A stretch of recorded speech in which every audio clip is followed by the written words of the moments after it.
예, 중국 전승절 80주년 기념식에서 한자리에선 북중러 새 정상은 천안문 막루에서 반미 연대 결속을 과시했습니다. 중러 정상과 어깨를 나란히 한 김정은 위원장은 중러 정상과 밀착하면서 북한의 달라진 위상을 각인시켰습니다. 한편 트럼프 대통령은 중국의 열병식이 매우 인상적이었다면서 열병식에서 미국이 언급되지 않은 것에 놀랐다고 밝혔는데요. 관련 내용들 정한범 국정기획위원회 외교안보분과위원과 함께 이야기 나눠보겠습니다. 어서 오십시오. 예, 안녕하십니까. 안녕하십니까. 어제 베이징天安문 광장에서 중국 전승절 80주년 열병식이 열렸습니다. 어떤 장면이 가장 기억에 남으십니까? 뭐 아무래도 새 정상이 그러니까 푸틴, 시진핑 그리고 김정은 이 세 사람이 나란히 서 있는 모습이 가장 인상적이라고 얘기할 수밖에 없겠죠. 그리고 이제 막루에서뿐만이 아니라 천안문 막루에 올라가는 과정에서도 이제 세 정상이 나란히 서서 그렇게 쭉 올라가는 모습을 보여줬고요. 예. 그리고 또 이제 이 세 정상 간의 어떤 특별한 지위를 좀 보여주는 한 가지 상징적인 것이 이 세 사람 사이에만 이 동시 통역사가 이제 따라가면서 계속 통역을 했던 그런 모습도 좀 인상적이었던 것 같습니다. 자, 이렇게 뭐 지금 저희 화면에도 나오고 있습니다. 저 상징적인 장면들을 전 세계가 어제 주목을 했고 그렇기 때문에 이제 이 삼국의 정상이 어떤 이야기들을 할지 혹시 회담까지 그게 이어질지 이 부분도 주목을 했는데 결국에는 삼국의 정상 회담은 없었습니다. 이 부분은 어떻게 평가하고 계세요? 글쎄요, 이 세 사람이 이 막루에 같이 올라간 것과 또 삼국 공동 정상회담을 하는 것은 좀 다른 문제라고 생각을 하는데요. 만약에 이 삼국 공동 정상회담을 하려면 삼국 간의 어떤 공통의 이해관계가 있어야 되거든요. 그런데 지금 현재 이 삼국 간의 공통의 관심사는 미국이 주도하는 이런 전략 경쟁의 어떤 그 대립각을 세우는 것 외에는 달리 구체적으로 할 말들이 없어요. 예를 들면 지금 이제 북한과 러시아의 관계는 우크라이나에 군대를 보내서 군사적인 협력을 하는 것, 그리고 이제 북한과 중국과의 관계는 경제적인 지원을 받는 것, 이런 요소들이 있고요. 또 미국과 중국과 러시아 사이에는 미국에 대항해서 어떤 이제 세계 전략적인 연대를 하는 이런 것들이 있는데 이 삼국 간의 공통의 관심사를 얘기하기는 좀 어려운 것이다. 그리고 또 하나는 이제 사실 이제 저렇게 나란히 이 세 사람이 미국의 패권 전략에 맞서서 이렇게 서긴 했지만 또 한 가지 이 미묘한 점이 뭐냐면 북한을 중국 편에 더 세우느냐 러시아 편에 세우느냐에 대한 어떤 미묘한 또 신경전이 있거든요. 그래서 세 나라가 동시에 같이 선다면 이제 마치 김정은이 주도권을 쥐고 양국 강대국 정상들을 주위에 놓는 이런 어떤 힘의 관계가 형성이 되기 때문에 그런 모습을 연출하기는 시진핑으로서는 또 과히 좋지 않다고 봐야 되겠죠. 전반적인 분위기에 대해서 말씀을 해주셨는데 그 미묘한 분위기 속에 한가운데 있던 인물이 김정은 위원장이었습니다. 그 이야기를 해보지 않을 수가 없는데 어제 이제 다자 외교 무대의 데뷔전이었고요. 전체적으로 본인의 몸값을 크게 올렸다라는 평가들이 나오고 있는데 어제 김 위원장의 모습 어떻게 보셨습니까? 굉장히 좀 자신감 있는 모습을 보여주려고 노력한 것 같아요. 뭐 딱 보시면 벌써 이제 옷도 인민복이 아니라 정장을 입고 나와서 보통 국가의 지도자라고 하는 것을 이제 과시하려고 했던 모습도 보이고요. 그리고 또 시진핑, 푸틴과 나란히 걸으면서 아주 여유 있는 모습을 좀 보여줬거든요. 뭐 이제 집권한 지 뭐 10년이 넘어가기 때문에 어떤 관록이 붙은 면도 있지만 의식적으로 어쨌든 좀 정상국가의 지도자 이미지를 보여주려고 하는 그런 모습이 있었고요. 또 하나는 66년 전에 이제 자신의 할아버지 김일성 전 주석이 천안문 막내에 올랐을 때를 생각하면서 그에 못지않은 어떤 위상을 강화하려고 하는 그런 의도가 있었지 않나 이렇게 생각이 됩니다. 자, 그리고 사실은 어제 이제 저 막루에 딸 주의 모습도 혹시는 포착이 되지 않을까 이런 관측들도 있었는데 결국에는 열병식에는 모습을 드러내지 않았습니다. 이 부분은 어떤 이유였을 거라고 생각하세요? 글쎄요, 뭐 그 김정은 위원장 입장에서야 딸 주애를 데리고 갔으면 좋았겠죠. 그러나 이 뭐 큰 외교적인 행사, 이건 관례상 딸을 데리고 간다라고 하는 것은 뭐 사실 외교적인 관례상 맞지 않는 것이고요. 뭐 예외가 있습니다. 예를 들면 과거에 이제 우리 박정희 대통령이 유경수 여사가 이제 작고하고 나서 퍼스트 레이디가 없기 때문에 이제 박근혜 전 대통령을 큰 딸을 이제 퍼스트 레이디 대신 이렇게 데리고 다니는 모습들이 있었는데 그것은 이제 뭐 양자 정상회담 때 이제 부부 동반이거나 이런 행사들이 있을 때 이제 그런 모습들이 나타나는 것이고요. 지금 이것은 정상들 간의 다자 간의 회의이기 때문에 여기에 딸을 데리고 나타나는 것은 외교적인 관례상 좀 맞지 않는다. 그래서 아마 김정은 위원장이 설령 그것을 원했다 하더라도 그것이 실현되기는 쉽지 않은 상황이다. 이렇게 얘기하시면 될 것 같습니다. 저희도 어제 실시간 현장 화면을 보면서 인상 깊었던 장면들이 여럿 있었습니다. 뭐 그중에天安문 막루에서 시진핑 주석과 김정은 위원장이 뭐 열병식을 보면서 뭐 손가락으로 어딘가를 가리키면서 대화를 나누는 모습도 눈길이 끌었고요. 그리고 기념 오찬 후에 이제 푸틴 뭐 지금 나오는 모습이네요. 지금 시진핑 주석과 김정은 위원장이 무언가 이야기를 하는 모습도 확인할 수 있고 또 오후에 푸틴 대통령이 기념 오찬 후에 김정은 위원장이 나오는 걸 기다렸다가 이제 본인의 차량에 태우는데 그 모습에서 뭐 서로 상석에 타라 뭐 이런 장면도 보였고요. 굉장히 좀 눈길이 가는 부분들이 있었습니다. 어제 이제 봤던 여러 가지 모습들 중에서 가장 인상적인 부분 중에 하나가 이제 바로 그 푸틴 대통령과의 우위를 과시하는 저런 모습인데 네. 사실 이게 이제 그 정상회담장으로 양자회담을 하기 위해서 이제 이동하는 과정이었거든요. 근데 푸틴 대통령이 자신의 승용차로 같이 가자고 아마 제안을 했었던 것 같고요. 같이 타고 가는 것도 상당히 이례적이긴 한데 사실 이제 저 모습에서 보면 푸틴 대통령이 상석에 김정은 위원장을 타라고 얘기했는데 김정은 위원장이 아니다, 당신이 타시라 하고 이제 푸틴에게 이제 양보를 했죠. 그리고 또 인상적인 것이 김여정 부부장으로 보이는 여성이 지금 이제 김정은 위원장의 앞부분에 이렇게 타는 모습을 볼 수가 있습니다. 그래서 아마 러시아와 북한이 이번에 이제 우크라이나 전쟁에 북한군을 파병하는 것을 계기로 해서 굉장히 그 우위를 다지는 그런 모습을 보여주는 것이 아닌가 이렇게 생각이 됩니다. 푸틴 대통령의 마음은 어떤 거라고 좀 생각하세요? 글쎄요, 뭐 지금 푸틴 대통령 입장에서야 그 군사력을 보태준 그 김정은 위원장만큼 고마운 사람이 없겠죠, 지금 현 상황에서. 예. 그렇기 때문에 뭐 장기적으로 뭐 어떤 그 양국 간의 관계를 설정하는 것 이상으로 지금 단기적으로 우선 김정은 위원장에게 할 수 있는 최대한의 감사의 표시를 해야 되는 상황이거든요. 그리고 네. 아직 우크라이나 전쟁이 끝나지 않은 상황이고 또 북한이 추가적으로 군사를 배치할 수 있는 추가적으로 파병을 할 수 있는 지금 그런 상황에 있기 때문에 아마도 푸틴 대통령 입장에서는 김정은 위원장에게 최대한의 어떤 우위를 과시하려고 하는 그런 의도가 있었던 것 같습니다. 그래서였을까요? 정말 영상으로만 봐도 둘의 분위기가 굉장히 화기애애 보이는데 어제 북러 회담에서 관심을 끄는 장면이 또 한 가지 있었습니다. 김정은 북한 국무위원장과 이제 푸틴 러시아 대통령의 회담이 끝난 후에 북한 수행원들이 김 위원장이 앉았던 자리랑 테이블을 닦는 모습을 저희가 영상으로 확인을 할 수가 있었는데 지금 이제 나오는 화면인데요.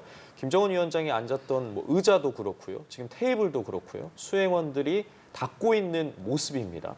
이 모습을 보고 앞서 뭐 전용 열차를 이동할 때도 담배를 피는데 그 담배 꽁초도 수거한다. 뭐 DNA 관련해서 생체 정보 좀 유출을 막기 위한 게 아니냐라는 예측도 있었는데 그 부분이라고 좀 봐야겠습니까?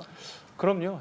과거에 이 미국과 소련 간의 첩보전에서 굉장히 중요하게 작동했던 것들 중에 하나가 이제 중국과도 마찬가지고요.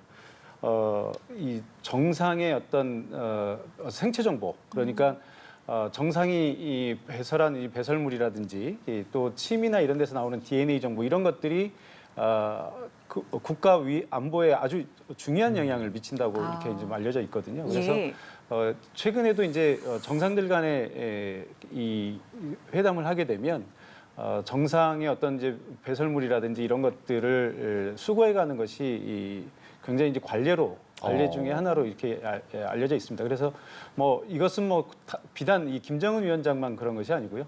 주요국의 정상들은 흔히 그렇게 하고들 있습니다. 그렇군요. 자, 이렇게 푸틴 대통령이 김정은 위원장을 만났는데 만나기에 앞서서 우리 측 대표로 이번에 행사에 참석했던 우원식 국회의장도 푸틴 대통령이 만났다고 합니다. 근데 이 자리에서 김정은 위원장에게 내가 어떤 메시지를 좀 전달해주면 좋겠느냐라고 물어봤다라고 하는데 이 부분은 어떻게 보셨어요? 보통 이런 경우가 있습니까? 그럼요. 지금 이제 푸틴 대통령 같은 경우는 사실은 이번에 그 우크라이나 전쟁에 김정은 위원장이 군사를 파병해서 도와줬기 때문에 북한과 이제 굉장히 밀착해 있기는 합니다만 네. 러시아의 일반적인 국가 이익에 따르면 사실은 북한보다는 한국이 더 중요한 국가죠. 그리고 이제 2000년대 이후로만 본다면 우리가 이제 육자회담 이후에 러시아의 어떤 스탠스를 보게 되면 육자회담국 중에서 가장 한국에 우호적인 국가가 바로 이제 러시아였습니다. 그러니까 여러 가지 이제 한반도 주변에서의 국제 어떤 이슈들이 있는데 네. 한국의 이해관계에 가장 동조를 많이 줬던 국가가 러시아고요.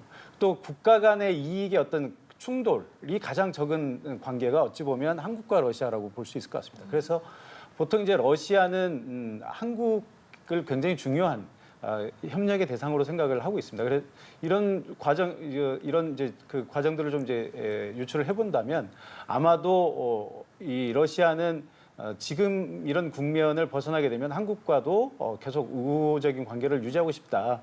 이런 의도를 우리에게 내비친 것이 아닌가 이렇게 생각이 됩니다. 그리고 저희가 어제 이제 생방송 화면을 보면서 계속해서 좀 주의 깊게 봤던 부분 중에 하나가 우원식 국회의장과 김정은 위원장의 좀 만남이 성사될 것인지, 뭐 태남먼 막루에서도 그렇고요. 현장에 좀 화면이 잡히진 않아서 뭐 언제쯤 혹시나 마주칠까 했는데 들려오는 바에 따르면 이제 그 전에 열병식 참관 직전에 대기실에 만나서 이제 악수를 나누고 짧은 대화만 오갔다고 하더라고요. 지금 북한 측에서 김정은 위원장과 우원식 의장의 동선 분리를 요청할 가능성이 높다는 전망도 있었는데 일단은 뭐 그러지 않았다고 봐야겠습니까? 아마도 어느 정도의 요구는 있었을 겁니다. 그러니까 예를 들면 천안문 막루에서 예를 들어서 김정은 위원장 바로 옆에 우원식 의장이 앉는다든지 이건 조금 어색하겠죠. 아마 그런 그 시나리오는 아마 좀 피하려고 했겠습니다만 예. 그 준비하는 리셉션장이라든지 이런 대기 장소에서 어떤 동선 분리라든지 이런 것까지는 좀 과하다고 생각했을 수도 있고요. 아마도 이제 그렇게 되면 김정은 위원장 자체가 소인배처럼 보일 수가 있는 거거든요. 그래서 굳이 그러려고 하지 않았을 것 같고 또 김정은 위원장이 지금 추구하고 있는 것 중에 하나가 이 정상국가의 모습을 보여주는 것이고요. 또 한국과의 관계에 있어서도 남북 간의 특수한 관계가 아니라 이제 국가 대 국가의 관계다. 이런 걸 지금 표방을 하고 있지 않습니까? 그래서 예. 굳이 자꾸 한국을 의식하면서 뭔가 행동을 하는 것이 본인에게 좋지 않다라고 이렇게 생각하고 있는 것이 아닌가 생각됩니다. 자, 그럼 트럼프 대통령의 반응에 대해서도 또 한번 여쭤볼게요.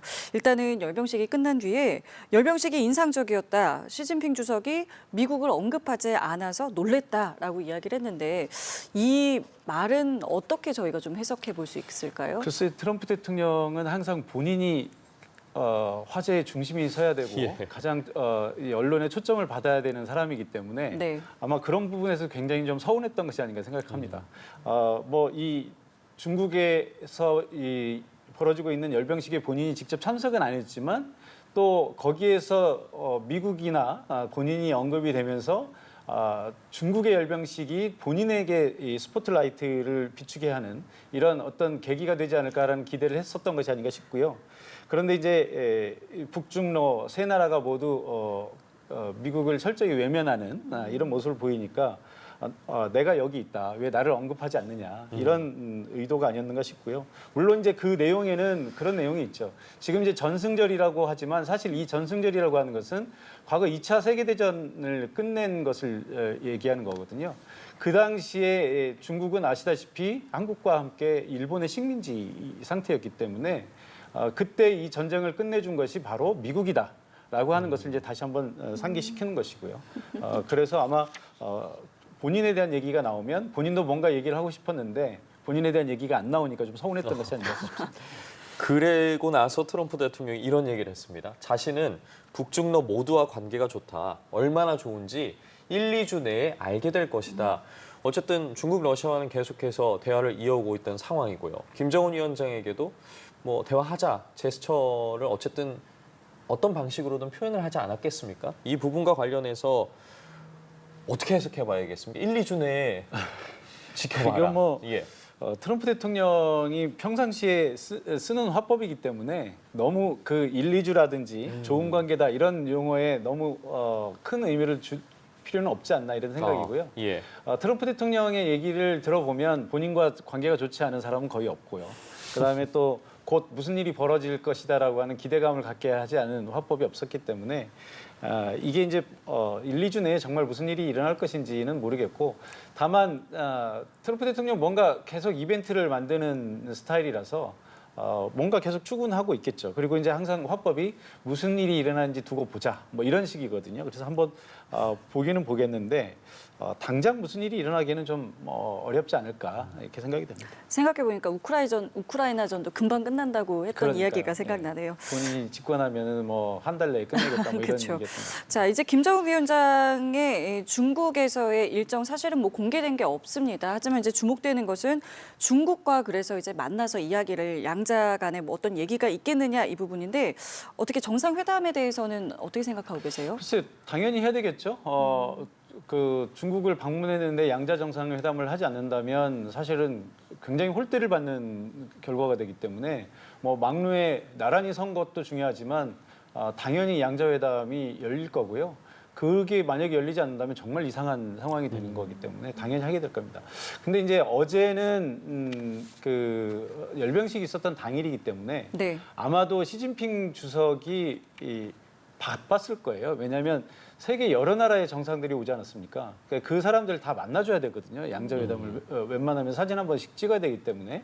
그런데 이제 중요하지 않은 국가들은 어제 대부분 다 만나서 그 일정들을 다 소화를 했을 것이고요. 그렇기 때문에 아마 이제 시진핑 주석이 이제 바쁘기 때문에 푸틴과 김정은이 이제 그 사이에 만나서 이제 중요한 정상회담을 했던 거고요.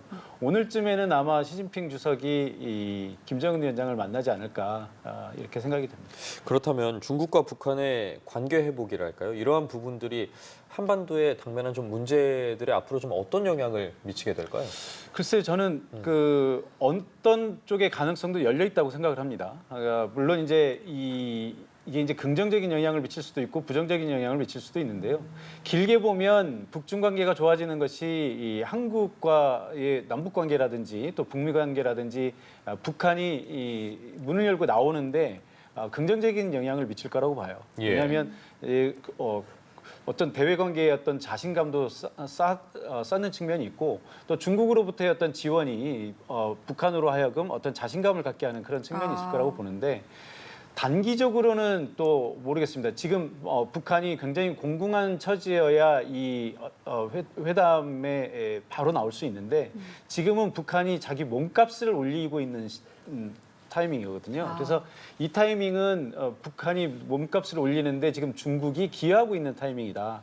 그렇다면 아마도 북한이 이 남북 대화나 아니면 북미 대화에 응하더라도 최대치로 몸값을 올려놓은 상태에서 나올 것인데 그렇죠. 그러기 위해서는 조금 더 시간이 필요할 수도 있다. 그래서 장기적으로 보면 긍정적이다. 그러나 단기적으로 보면 약간 좀 시간이 걸릴 수도 있다. 이렇게 생각을 합니다. 비슷한 질문이 될 것 같긴 한데요. 그러니까 트럼프 대통령과 김정은 위원장의 만나는 시점에 대해서 지금 말씀하신 그 몸값이 굉장히 큰 변수가 된 것 같은데 그러면은 몸값이 지금과 같은 수준 혹은 그보다 더 높아진다면 만나는 시점이 오히려 좀 시간을 번 걸까요? 아니면 좀 당겨질 수도 있는 걸까요? 글쎄요, 지금 말씀드린 것처럼 두 가지 측면이 다 있습니다. 그러니까 지난번에 북미 정상회담을 할 때도 사실 네. 우리는 북미 정상회담이 금방 열릴 것으로 생각하고 기대를 했었는데 사실 그 사이에 기습적으로 김정은 위원장이 중국을 방문해서 이제 시진핑 주석을 만났단 말이죠.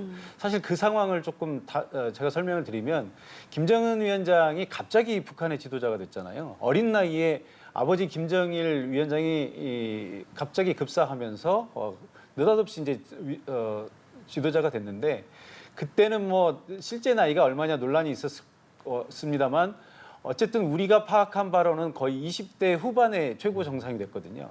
사실 시진핑 주석 입장에서 보면 20대 막 30이 된 어린 정상과 나란히 서서 악수하는 장면이 별로 유쾌하진 않았을 것 같아요. 그래서 시진핑 주석이 거의 만나주질 않았습니다.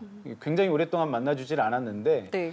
그러다가 북미 정상회담이 잡히자마자 갑자기 시진핑 주석이 만나줬죠. 그러니까 이런 것들이 북한 입장에서는 외교적인 레버리지가 된다는 거죠. 그러니까 미국을 이용해서 중국을 만나고 중국을 이용해서 또 미국을 만나는 이런 협상 전략을 쓰고 있다라는 것을 보면 지금 중국을 만나는 것이 어쩌면 미국을 만나기 위한 교두보일 수도 있다라는 측면에서는 긍정적으로 우리가 판단할 수 있고요.